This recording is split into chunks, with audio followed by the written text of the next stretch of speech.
जा रहे हैं राजू भैया को, मैं आपसे अनुरोध करता हूँ कि 1 लाख की मात्रा विधानसभा जाएगी।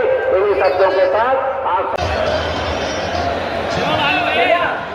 जो बंधु साउंड के पास है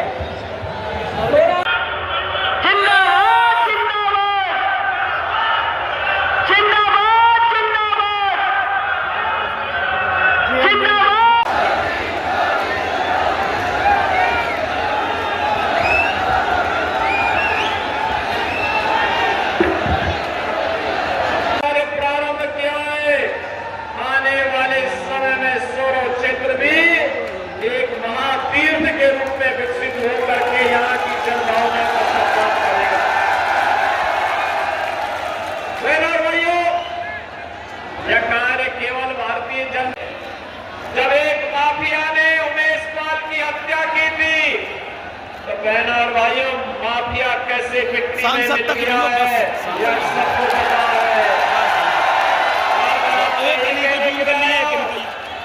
बहन और भाइयों, मैं आपसे यही कहने के लिए आया हूँ, भारतीय जनता पार्टी आपके हितों के लिए पूरी संवेदनशील तरीके से कार्य कर रही है, पूरी मजबूती के साथ काम कर रही है। ये चुनाव में हमें व्यक्ति नहीं देखना है, जाति नहीं देखनी है, मत और मजहब नहीं देखना है, चुनाव में हमें केवल मोदी जी को देखना है। मृत्यु हुई तो समाजवादी पार्टी ने संवेदना के 2 शब्द भी नहीं व्यक्त किए। बहनों और भाइयों, हमारे नेता को अपमानित करने वाली समाजवादी पार्टी, राम को नकारने वाली समाजवादी पार्टी, आपकी आस्था के साथ खिलवाड़ करने वाली सपा और कांग्रेस, क्या आपका वोट पाने का अधिकारी है? क्या आपका वोट पाएगी? क्या अगर इनके कारनामों का मैं किससे सुनाना प्रारंभ कर दूंगा तो बहन और भाइयों बड़ा लंबा समय लगेगा। मैं आज आपके बीच में केवल कुछ मुद्दों पर चर्चा करने लिया, समाज को प्रमाण पत्र दिलाने के बारे में। बहन और भाइयों, एरिया समाज आजादी के 2-3 वर्षों तक, 4-5 वर्षों तक उन्हें आरक्षण का नाम मिल रहा था। कांग्रेस की शरारत के नाते उनको उनकी पूर्ण जाति से आरक्षण की सुविधा से वंचित करने का पाप कांग्रेस ने किया है, कांग्रेस ने।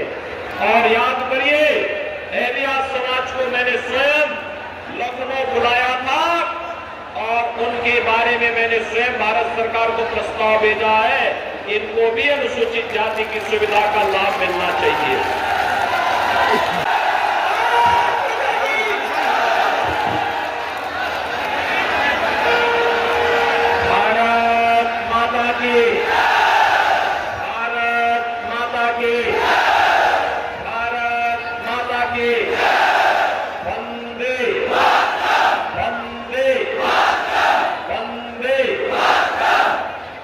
सबसे पहले सोशल क्षेत्र भगवान भारत श्री हरि विष्णु की बड़ा अवतार के इस पावन धरा स्वरूपों में कोटि कोटि नमन करते हुए आप सभी जनता जनार्दन का मैं हृदय से अभिनंदन करता हूं, स्वागत करता हूं। मंत्रिमंडल के मेरे सहयोगी श्री सुनील शर्मा जी, संदीप सिंह जी, लोकप्रिय सांसद श्री राजवीर सिंह राजू भैया, सपा के गठबंधन से सावधान हो जाइए। कांग्रेस और सपा का गठबंधन 2 काम करने के लिए आया है। एक, उसने अपने मैनिफेस्टो में क्या कहा है? कांग्रेस कहती है सत्ता में आएंगे तो मुसलमानों को पिछड़ी जाति और अनुसूचित जाति के आरक्षण में से हिस्सा काट करके मुसलमानों को देंगे। क्या आप इसको स्वीकार करेंगे? क्या अरे बाबा साहब भीमराव अम्बेडकर के संविधान का अपमान है। बाबा साहब भीमराव अम्बेडकर ने कहा था कि देश के अंदर धर्म के आधार पर आरक्षण नहीं होना चाहिए, लेकिन कांग्रेस जानबूझ करके देश का इस्लामीकरण करने की नियत से देश के अंदर तालिबानी शासन की व्यवस्था लागू करने की दृष्टि से देश को फिर से विभाजन की ओर धकेलने का कुत्सित प्रयास कर रही है। बहनों और भाइयों, एक तरफ यहां आपके आरक्षण पर सेंध लगाने का काम कांग्रेस और सपा के लोग करेंगे और दूसरी तरफ ये क्या कहते हैं अल्पसंख्यकों को उनकी रुचि के अनुरूप खान पान की स्वतंत्रता देंगे। बहनों और भाइयों, मैं पूछना चाहता हूं, ऐसा कौन सा वोट भी समर्थन कर रही है?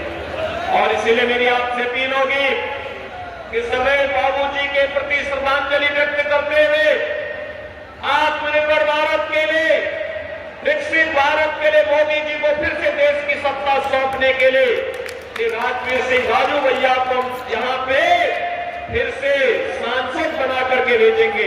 सहमत है? सहमत है? पूरा एटार पासगंज के लोग इस आवाज को घर घर तक पहुंचाएंगे।